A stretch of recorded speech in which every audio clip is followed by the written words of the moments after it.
City में आपका इस्तकबाल है। मैं हूं मुनीर हुसैन हुर्रा।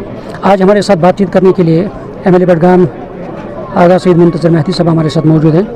आगा साहब, बडगाम में आज हादसा पे दिलदोज सानिया पेश आया है, तो एक मासूम लड़की की जान चली गई है, तो मुबैना तौर पे कहा कि ये कत्ल है। तो कैसे इस चीज़ को देखे हैं कि अब लोग भी, उनके घर वाले भी इन्हें इंसाफ की डिमांड कर रहे हैं? देखिए, जहाँ तक इस मामले का ताल्लुक़ है जो सुबह हमें पेश आया, देखने को मिला बडगाम में, इसकी मैं पुरजोर अल्फाज में मजम्मत करता हूँ। साथ के साथ उनके घर वालों के साथ शाना बशाना हम खड़े, ये भी मैं यकीन दहानी दिलाता हूँ।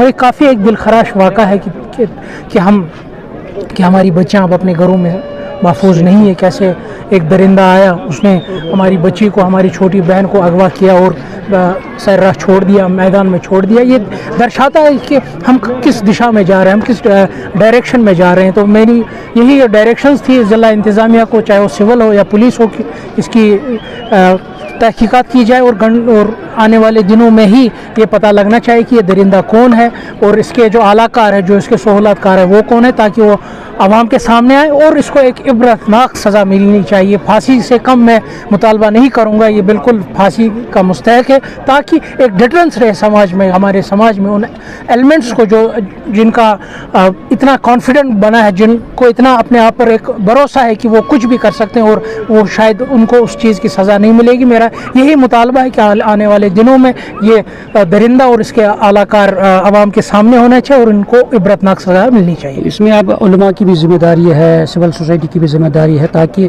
बुनियादी सतह पे अब अखलाकियात को मज़ीद बढ़ाने की ज़रूरत है, ताकि इस तरह के वारदात पेश ना आ सके। बिल्कुल, ये मजहबी क़यादत की भी जिम्मेदारी है। मैं उनसे भी अपील करना चाहूँगा, क्योंकि हमेशा हमारी जो रहबरी है वो महराब और मिंबर ने की है। अब जो ये नया चैलेंज हमें देखने को मिला है, मुझे पूरा यकीन है कि इसमें भी महराब और मिंबर हो या हमारी जो मजहबी क़यादत हो, वो इसमें भी हमारी रहबरी और रहनुमाई करेगी। जिस तरह अब मौजूदा मंजरनामा है सियासत का, क्योंकि आप अब असम्बली में भी गए हैं, तो क्या इस वक्त मौजूदा सरकार की तरफ से काम हो रहा है?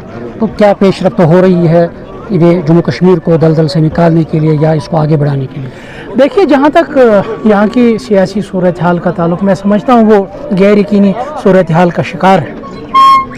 जो वादे वही 2024 में जमात ने किए थे, जिस गर्ज से उनको एक वोट दिया गया था, चाहे जम्मू कश्मीर के जज्बात और एहसासात की तर्जुमानी चाहे दिल्ली में करनी थी या यहाँ करनी थी, मेरे ख्याल से वो वादे वहीद उस तरीके से ज़मीन पर नहीं उतरा। आपने कल ही उसकी ज़िंदा मिसाल ये है कि कैसे लद्दाख ने अपने लोगों की जो जज्बात और एहसासात उनकी आसान तरीके से कैसे तर्जुमानी की, और देखिए कि जम्मू कश्मीर के लोगों की क्या, चाहे वो दिल्ली में हो या यहाँ हो, कैसे उनमें होती है वैसी तर्जुमानी। वैसा कुछ हमें देखने को मिला। अगर लद्दाख की क़यादत को, जिनको मैंडेट लद्दाख के लोगों ने दिया था, जब उनको अपने लेह और कारगिल के लोगों की जज्बात और एहसासात की तर्जुमानी करनी आई दिल्ली में, उनने उनकी बात की। क्या वजह है कि यहाँ के लोगों जिनको दिल्ली भेजा गया था, जो यहाँ पर जिनको इक़्तिदार पर काबिज़ किया गया, क्या वजह है कि उन्होंने जो वो नाकाम रहे फ़िलहाल जम्मू कश्मीर की जो एहसासात है, जो तर्जुमानी है, जो उन्होंने वादा किया था वो करने में, चाहे वो सियासी तौर हो या बाकी मामलात में। मेरे ख्याल से जो मैनिफेस्टो इस जमात का था, चाहे पार्लियामेंट के हवाले से था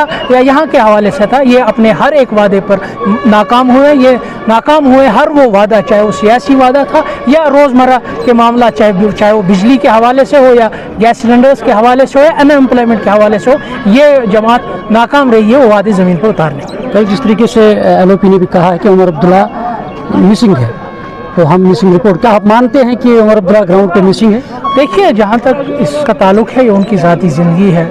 वज़ीर आला साहब कहाँ जाते हैं, क्या करते हैं, ये उनकी ज़ाती ज़िंदगी है। मैं ज़ाती ज़िंदगी में दखल देना नहीं चाहता। जिस तरीके से महबूबा मुफ्ती, जैसे RS ने कहा कि हमें मुज़ाकरात करने की ज़रूरत है पाकिस्तान के साथ, महबूबा मुफ्ती ने भी वकालत की है कि अगर RS के चीफ कह रहे हैं तो कम से कम यानी यहाँ की जो लीडरशिप है उनको इसके लिए इक़दाम उठाने की ज़रूरत है। क्या देखिए, जहाँ तक हिंदुस्तान पाकिस्तान मुज़ाकरात का ताल्लुक़ है, मेरे ख्याल से कि ये दोनों ऐसे, इन दोनों ममालिक का ऐसा रिश्ता है, ये एक दूसरे से दूर भाग नहीं सकते।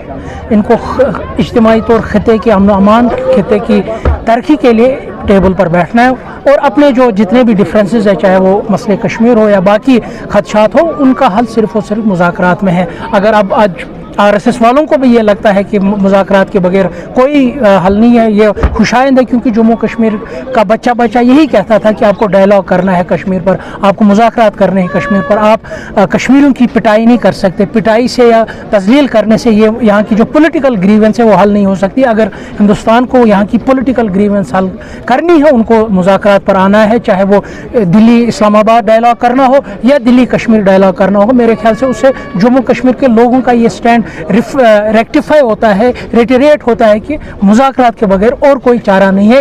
ان دو ممالک کو اپنے جو مسئلے ہیں, چاہے وہ سیاسی مسئلے ہوں یا باقی دو طرفہ مسئلے ہوں, وہ حل صرف اور صرف ڈائلاگ سے ہوں. یہ تھے ہمارے ساتھ MLA بڈگام آغا سید منتظر مہدی صاحب. نیوز 18 جموں کشمیر کے لیے میں ماگام سے منیر حسین خرم.